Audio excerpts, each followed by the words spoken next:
someone, God helped me in that situation.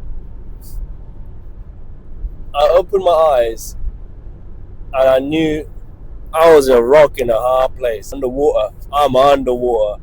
The outline of the boat is like above me. I can just see this rusty kind of color. I'm like, shit! I'm conscious and I'm like, I'm gonna die. I'm gonna die right here.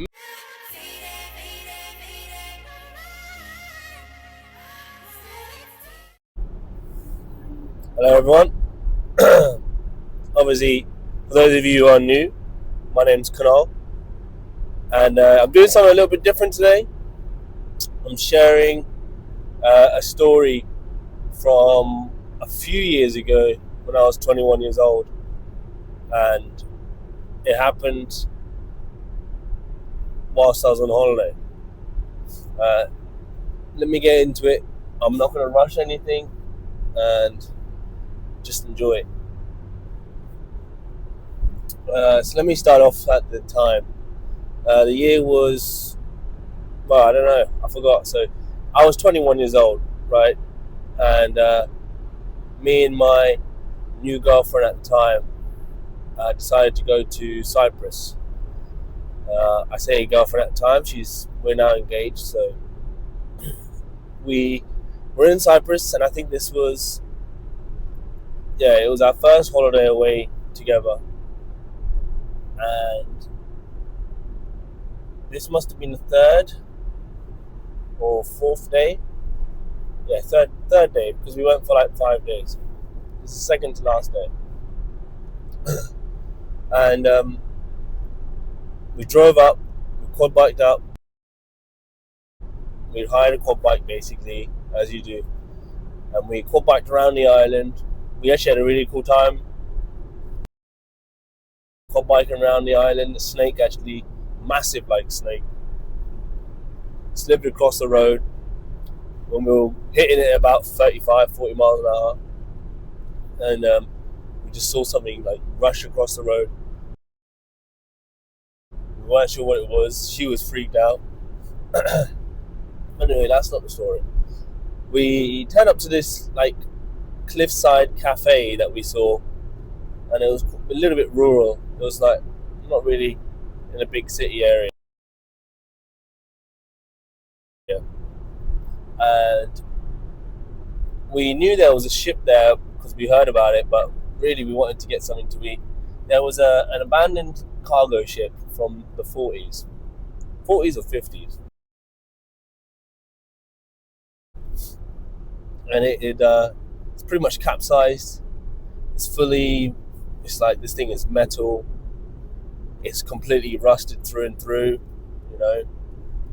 It's got half of their floors missing. Lots of like seagull and pigeon shit, maybe from the floor to 2 feet high. So when I asked the locals, I was like, do you guys climb on it? Like, because there was boys jumping off the cliffside and then swimming up to the boat, and then they were coming back when we just arrived. So we asked them, did you go on the boat? Because there seems to be like a rope which you can climb up on. And they said, yeah, but we advise you wear shoes. And I said, why do you need to wear shoes? Isn't that going to make it harder to swim? And they said, well, yeah, but there's loads of rust on the floor, and there's 2 foot of shit, literal shit piled up on the boat. So you wouldn't want to be stepping on something sharp or cutting yourself and then having that go into you. So anyway, I was a little bit of an explorer, and I like adventure when I'm on holiday, and I decided, screw it. Like, if the locals can do it, why don't I try it? So I told my missus at the time, said, look, I'm gonna go investigate. She can't swim. Bear in mind, she can't swim. So if anything happens to me, I'm pretty screwed. I'm on my own out there. And this was the first time that we were on holiday, right? So I decide I'm going to wear my shoes. And now I had Nike high tops that were very thick cloth, and they were pretty heavy anyway when they're dry. So I decided to keep my shoes on, even though they were fairly new shoes. I was a little bit pissed that I'd have to get them ruined a little bit. Wear them on some disgusting boat, yeah. But I thought, hey, I've seen the movie Ghost Ship. I want to go see this ship. I want to do like those urban exploration videos. So I jump off this cliff. This cliff is maybe 15 to 18 feet high above the water.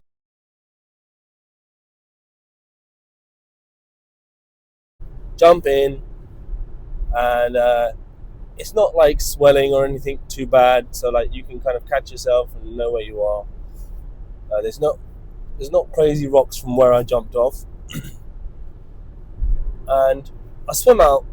Bear in mind the ship is not close to, I would say it's not very, very close, but you can see it. So I'd say it is about a good half a kilometer off from the coast.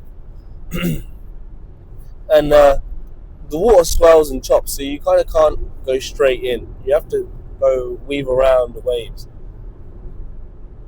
Anyway, so I dive in, I'm swimming out,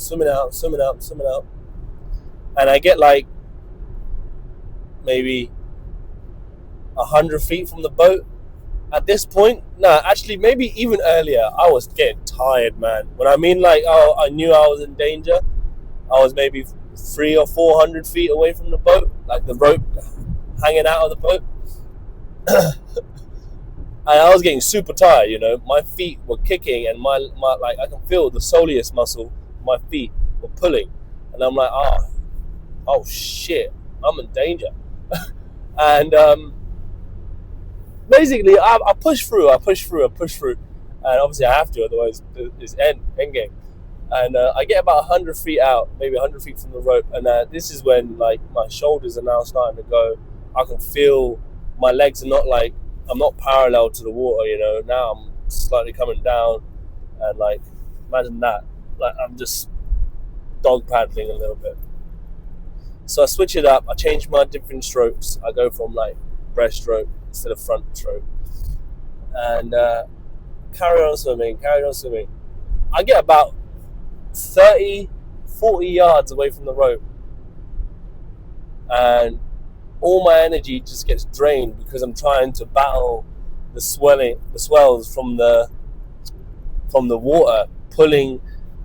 I don't know, it's getting pulled in from the boat, and that's a boat which has been like abandoned and shipwrecked. Like there's so much suction going underneath that boat. You just kind of get caught up from the waves. I'm trying to battle this, stay in position so I can get close to the rope, stay in position, and you just keep getting moved left and right, and I'm 30 yards away, 20 yards away, and you think you can get there really quickly, but it's taking longer and longer, and it almost feels like the closer you get, the harder it becomes. It's just getting stronger. You lose your momentum, right? And you can't, and my strength is going. So I get about 5 or 4 yards away from, I'd say, the rope, and I can see it. It's literally like one man's length, maybe 2-3 yards away, and I suddenly realized that I'm drowning because I'm heading underwater. I'm getting so tired now that I was past exhaustion. And at that point, I knew I shouldn't have done this. You know, when you start to have a real moment of panic, like I knew I was alone. I was on holiday. I had no family around me. My girlfriend at the time couldn't even swim. I didn't have the energy to even wave to her to get help. Or, you know, I wasn't even thinking about that because I was in such a panic. I couldn't think about these things. I wasn't flailing around. I was just consistently paddling, stroking. And I got to maybe about a yard away from the rope, right? And I could see the rope. I could now see the rope underwater. So instead of it being above water, I was seeing it underwater. And I realized I was underwater. So I'm holding my breath and I'm just trying to catch my strength. And the rope trailed into the water maybe 15 feet. So it carried on going all the way from the boat down underwater. And I could see now, after gathering my strength, I realized that I was maybe like 10, 12 feet below water. And I was drowning. I didn't realize I was dying. Well, I'm not dying, but I was on my way to dying. This was a life-threatening situation. Like, I had no energy in me, and I realized I was going to drown. I got so close to the boat, and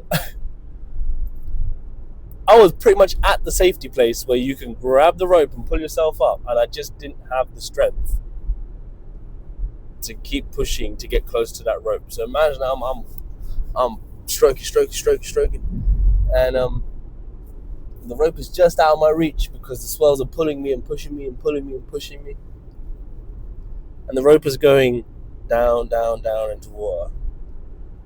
So I see this blue rope trailing out. It's like horsehair. It's getting thinner and thinner and frailed at the end. And I think for a moment, for like 10, 20 seconds, I just lose my vision. And everything goes quiet for me. I couldn't even, when you can hear the water. I knew I was underwater. I knew my vision was getting blurry. And I think I blacked out. I blacked out for like, I felt like 10, 15 seconds to me, but I don't know how long I blacked out. Anyway, I could feel there was a loss in myself. I didn't know what the fuck was going on. So let's talk scientifically, right? There must have been water in my lungs at that point because I was breathing and I wasn't conscious. So there definitely was, because I was recovering. After that moment, right, I cannot explain what told me to put my arm up and fucking push.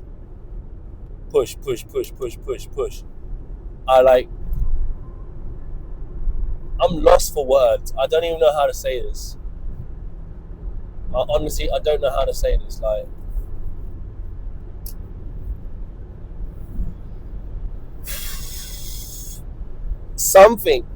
someone, I don't know if it was definitely God. God helped me in that situation. I opened my eyes and I knew I was a rock in a hard place. My feet were not kicking. The rope was like maybe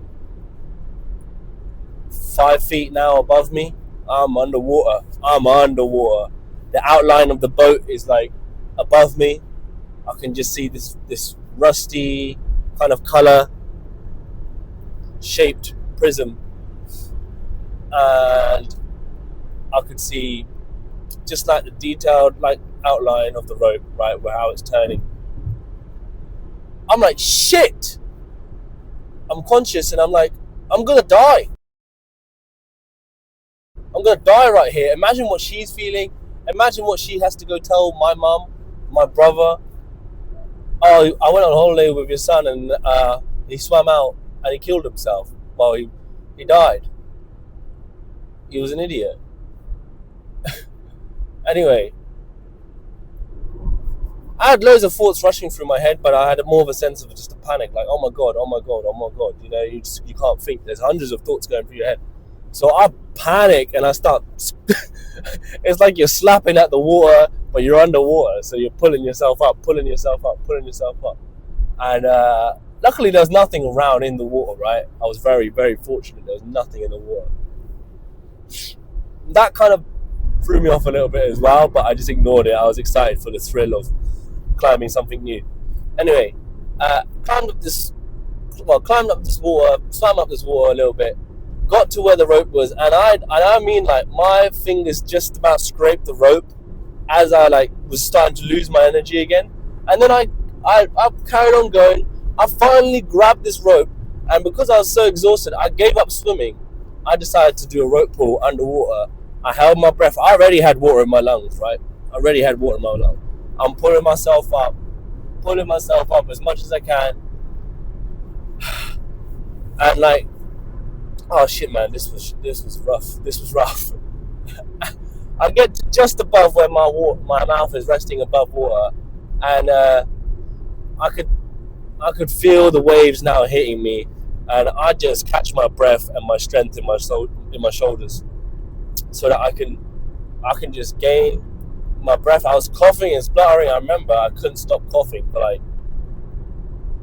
30 minutes. Honestly, like 30 minutes. I was on the boat just coughing and recovering. After about another 10 minutes of swaying around whilst holding the rope like a little bitch, like something out of Titanic, I climbed up this rope. I muscled it up. I was very light, like good 8 years ago. It was very light. I just pulled myself up. I was doing calisthenics a lot. So that's why strength saved my life, really. I'm not gonna lie. Pulled myself up, and like another good 25 feet of rope, got up to the top of the boat, and climbed over, bearing in mind the boat's like this, yeah? It's not straight, it's like this. So I climbed up the taller side of it. It was not easy. You'll see, I'll put a picture in it, you'll see it's not a small boat.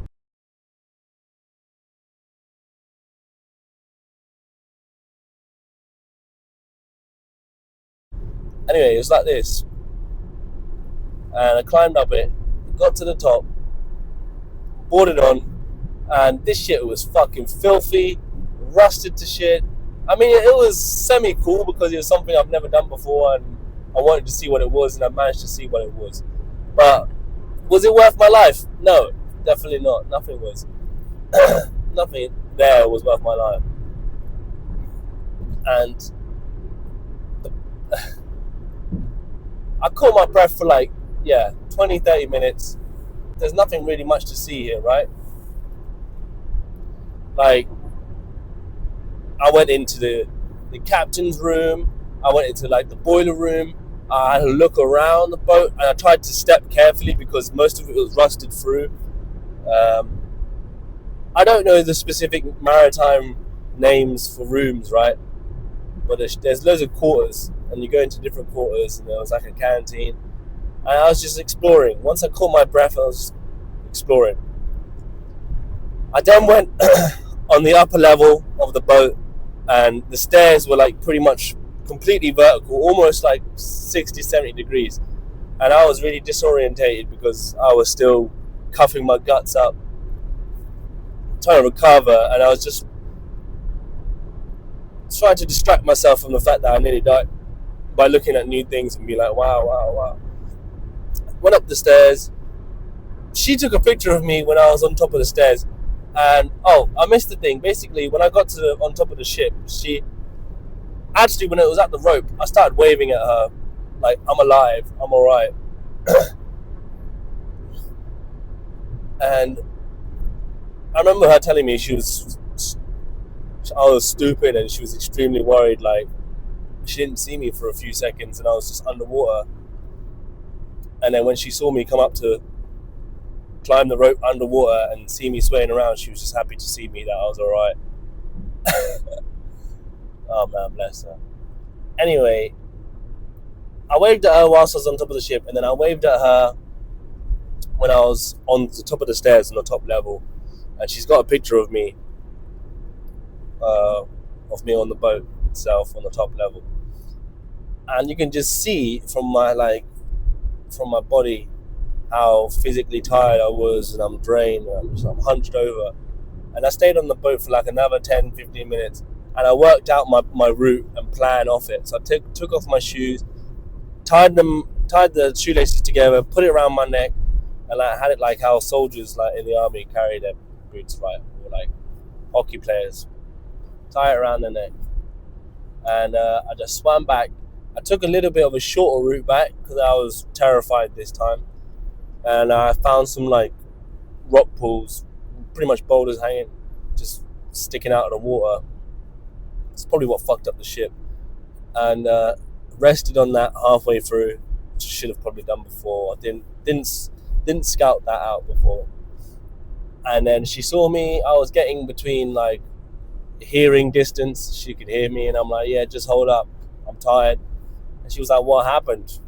I didn't see you for a few seconds. And I was like, I didn't know how to tell her, but I told her afterwards. I was like, I could have died. Like, I was gone. I was unconscious.